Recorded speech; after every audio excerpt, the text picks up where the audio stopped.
وہ بھی اس کلچر میں کہ وہاں پہ آنا جانا لوگوں کا ہے. اچھا آپ نے ایک بڑی امپورٹنٹ بات کی ہے کہ ایرانی لوگ جو ہیں یا ایران کا پاکستان کے ساتھ یا ادر کنٹریز, دیکھیں میری بات سنیں, ہر ملک اس وقت جو ہے نا وہ مفادات کی جنگ میں ہے, اور پاکستان کا سب سے بڑا پلس پوائنٹ یہ ہے کہ پاکستان کی قیادت اور بالخصوص افواج نے جو کردار ادا کیا ہے یا فوج نے جو کردار ادا کیا ہے وہ بڑا میانہ سا کردار ادا کیا ہے. اس نے بالکل بھی کوئی اس طرح کا کردار ادا نہیں کیا کہ وہ کھل کے یہ بات سامنے کر دے کہ جی ہم امریکن ہیں یا ہم ایران کے ساتھ کھڑے ہیں. تو اس کی کوشش یہی ہے, اور یہ سارا کریڈٹ جو ہے وہ میرے خیال میں پاکستانی فوج کو جا رہا ہے کہ انہوں نے بڑے خوبصورت سے انداز میں اس وار ہیڈ کو جو ہے وہ دونوں طریقوں سے ہینڈل کیا, نہ صرف پاکستان ایران کی طرف سے بلکہ پاکستان کی طرف سے بھی اور امریکہ کی طرف سے بھی. سر ایک ہم کہتے ہیں کہ مسلم امہ, تو مسلم امہ کی وہ بات چھوڑ دیں فریاد بھائی, وہ بات نہیں ہونی. آج سے تقریباً کوئی 1 سال پہلے یہاں پہ طاہر اشرفی صاحب جب تشریف لائے, اور مجھے بڑے اچھی طرح یاد ہے کہ وہ دور تھا جنرل کیانی صاحب کا, تو جنرل راحیل شریف صاحب کا.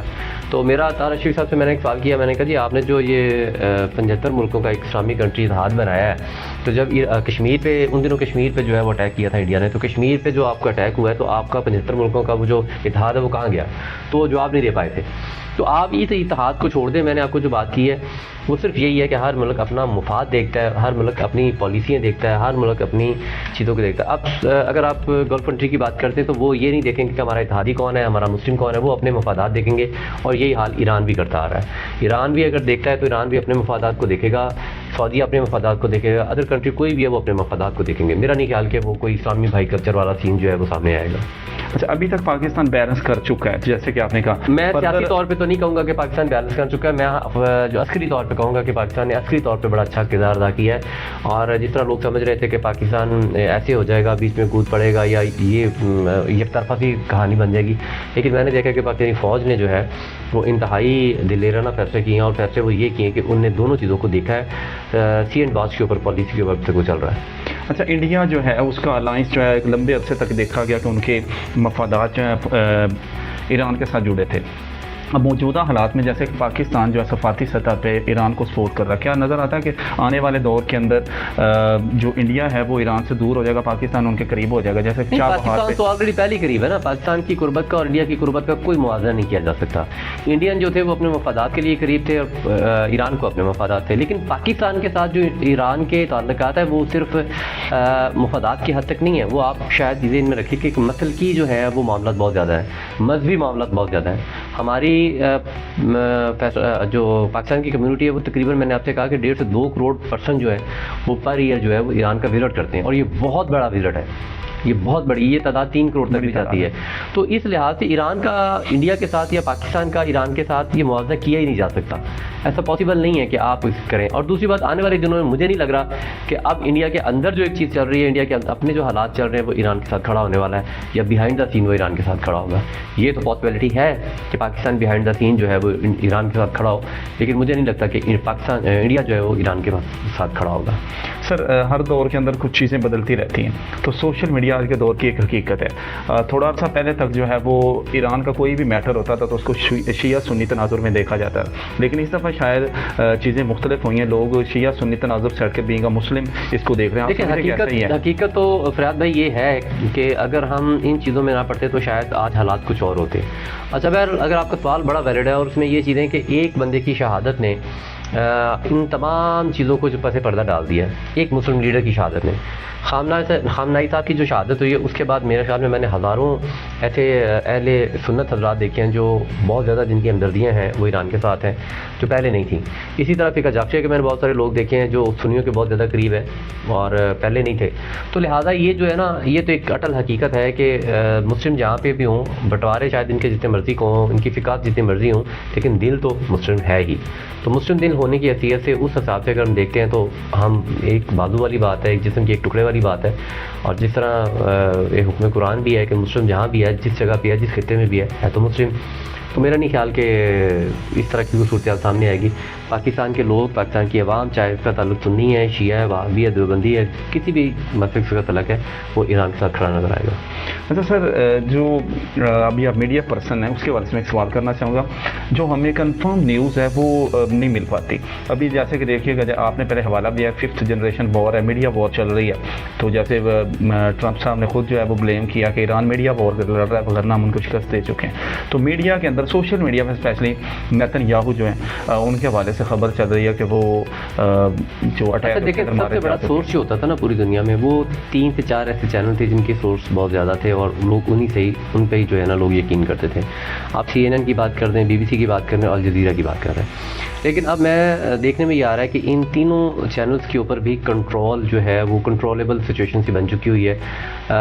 ٹرمپ کی پالیسی بھی یہی تھی کہ اس نے ان چیزوں کو پہلے کنٹرول کرنا ہے. تو میرا ایک مختصر سا جواب یہاں پہ یہ ہوگا کہ آئی تھنک سو کہ یہ چیزیں کنٹرول کی جا رہی ہیں. یہ اس طرح نہیں ہے جس طرح آج سے کوئی 10 سال پہلے یا 5 سال پہلے میڈیا مینجمنٹ کی جا رہی ہے. جی میڈیا مینجمنٹ نہ صرف نیشنل انٹرنیشنل دونوں طریقوں سے کی جا رہی ہے. اس میں ایران کی طرف سے تو جو ہوا اگلے دن انہوں نے اس بار اعلان کر دیا, جیسے علی لاریجانی صاحب جو ہیں ان کی شہادت کے حوالے سے تو انہوں نے فوراً ایڈمٹ کیا کہ جی ایسا ہے. لیکن جو ویسٹ کا بلاک ہے, امریکن بلاک یا اسرائیلی بلاک, ان کی طرف سے کبھی چیزوں کو ایڈمٹ نہیں کیا گیا. ایسا حقیقت میں ہی ہے. جی ڈیفینیٹلی, اور یہ تاریخ بھی ہے. میں آپ کو یہ بتا دوں بہت پہلے بھی ایسا ہو چکا ہوا ہے. آپ اگر امریکہ کی تاریخ کو پڑھ کے دیکھتے ہیں تو آپ کو نظر آئے گا کہ بہت سارے ایسے صدور تھے جو مر چکے ہوئے تھے یا قتل کر دیے گئے تھے یا مرڈر ہو گیا تھا ان کا, لیکن وہ بعد میں بھی منظر عام پہ رہے جی کہ وہ یہ چلتے رہے. لیکن بہت بعد میں پتہ چلا کہ نہیں یار یہ وقت سے پہلے ہی یہ گزر چکے ہوئے تھے. تو یہ ہسٹری ہے امریکن کی کہ وہ اس چیز کو جو ہے ایکسیپٹ نہیں کر پاتے اور لوگوں کے سامنے اس بات کو مانتے نہیں ہیں کہ یہ چیز ہو چکی ہوئی ہے. وہ بعد میں جا کے تاریخ کا حصہ بن جاتی ہے اور لوگوں کے سامنے وہ چیزیں آتی ہیں. سر اب یہ ساری چیزیں دیکھنے کے بعد ایٹ دی اینڈ انٹرنیشنلی وار جو اس نے پوری دنیا کو اپنا گھیرے میں لیا, تو آبنائے ہرمز بند ہونے کی وجہ سے اس کے بعد جب ہم دیکھتے ہیں آن دا فیلڈ جو مہنگائی, انفلیشن ریٹس بہت زیادہ بڑھ گئے چیزوں کے, تو ہم بہت زیادہ اس سے افیکٹڈ ہوئے. تو ابھی یہ جو ہماری فیول پرائسز ہیں اس کے حوالے سے سر کیا کہیں گے؟ دیکھیں ڈیفینیٹلی یہ تو بھی بڑھیں گی. ابھی تو فریاد بھائی یہ اسٹارٹ ہوا ہے کام, میں تو بہت اوپر جائے گا. لیکن یہاں پہ ایک چیز جو ہے دیکھنے میں آ رہی ہے اور بڑی خوش آئند چیز دیکھنے میں آ رہی ہے, اور میں اس حوالے سے آپ کے پروگرام کے حوالے سے لوگوں کو مطلب یہ چیز کہنا چاہوں گا کہ ایران کا پاکستان کے ساتھ کوآرڈینیشن جو ہے بہت اچھا چل رہا ہے. دیکھیں وہاں سے کوئی شپ نہیں گزر پا رہی لیکن پاکستان کے آئل ٹینکر گزر پا رہے ہیں. اچھا یہاں پہ یہ چیز ہے کہ تیل تو ہمیں آ رہا ہے, وہ چیزیں جو تھیں وہ مطلب ابھی بند نہیں ہوئیں, لیکن لوکل گورنمنٹ کی طرف سے یا وفاقی حکومت کی جانب سے جو پیٹرول کی قیمتیں بڑھا دی گئی ہیں وہ سمجھ سے بالا تر ہے کہ وہ کیوں بڑھا دی گئی ہیں. کیا اس میں جو ٹیکسز کی مد میں اس کو کم نہیں کیا جا سکتا تھا؟ آج جا کے برڈن ڈال دیا جاتا ہے جی کہ عوام کے اوپر. اب دیکھیں اسکول کالج بند کر دیے تو اس میں کس کا نقصان ہوا ہے؟ 365 دنوں میں لوگ بچے پڑھتے کتنے ہیں؟ مجھے یہ سمجھ میں نہیں آ رہا کہ اب یہ جو اسکول بند ہوئے ہیں, اسکول کھلیں گے, ایک وہ چیزیں جو تھیں وہ مطلب ابھی بند نہیں ہوئیں, لیکن لوکل گورنمنٹ کی طرف سے یا وفاقی حکومت کی جانب سے جو پیٹرول کی قیمتیں بڑھا دی گئی ہیں وہ سمجھ سے بالا تر ہے کہ وہ کیوں بڑھا دی گئی ہیں. کیا اس میں جو ٹیکسز کی مد میں اس کو کم نہیں کیا جا سکتا تھا؟ آج جا کے برڈن ڈال دیا جاتا ہے جی کہ عوام کے اوپر. اب دیکھیں اسکول کالج بند کر دیے تو اس میں کس کا نقصان ہوا ہے؟ 365 دنوں میں لوگ بچے پڑھتے کتنے ہیں؟ مجھے یہ سمجھ میں نہیں آ رہا کہ اب یہ جو اسکول بند ہوئے ہیں, اسکول کھلیں گے, 1 مہینہ گزرے گا اور اس کے بعد پھر چھٹیاں آ جائیں گی, گرمیوں کی چھٹیاں آ جائیں گی, تو وہ فیسیں ماں باپ پیڈ کریں گے. اب یہ فیسیں بھی ماں باپ پیڈ کریں گے. اگر جہاں پر میں تو یہ چاہتا ہوں کہ اگر CM پنجاب یہ اعلان کرتی ہیں کہ اسکول کالجز بند ہیں تو اسکول کالج کے ساتھ یہ بھی کہا کریں کہ جو فیسز ہیں وہ بھی بند ہیں, لوگ وہ کیوں پیڈ کریں جب بچے ان کے گھروں میں ہیں. تو یہ ہم اس بارے میں کوئی, مجھے نہیں لگ رہا کہ اس بارے میں کچھ سیریس جو ہے نا پالیسی کوئی چل رہی ہے. نہ ہمارے وزیر تعلیم جو ہے اس طرف کو فوکس کر پا رہے ہیں اور نہ ہی لوکل گورنمنٹ کر پا رہی ہے اور نہ ہی وفاقی حکومت کر پا رہی ہے. تو آج آ کے بچوں کی اسکول کالج بند کر دینا, برف پڑ گئی ہے اسکول کالج بند کر دیں, گرمی پڑ گئی ہے اسکول کالج بند کر دیں, آئل جب بڑھ گیا اسکول کالج بند کر دیں, بیماری آ گیا اسکول کالجز بند کر دیں, دھماکہ آ گیا اسکول کالجز بند کر دیں. بھائی کیا یہ تماشا بنایا ہوا ہے آپ نے ملک میں کہ ہر چیز آپ جو ہے وہ ایک ہی کام کرتے کہ بند کر دیں. بند کرنا کسی چیز کا حل نہیں ہے, اس کا متبادل ڈھونڈنا وہ چیز ضروری ہے. تو میرا نہیں خیال اس کے مقابلے میں اگر اسکول کالجز کو بند کرنے کے بجائے اگر آپ جو عمرہ ہے, جو ہماری ایلیٹ کلاس ہے, اگر ان کے اوپر تھوڑا سا فوکس کر دیا جاتا تو آئی تھنک سو میرے خیال میں زیادہ بہتر ہوتا. اچھا سر, سوشل میڈیا کی خبر ہے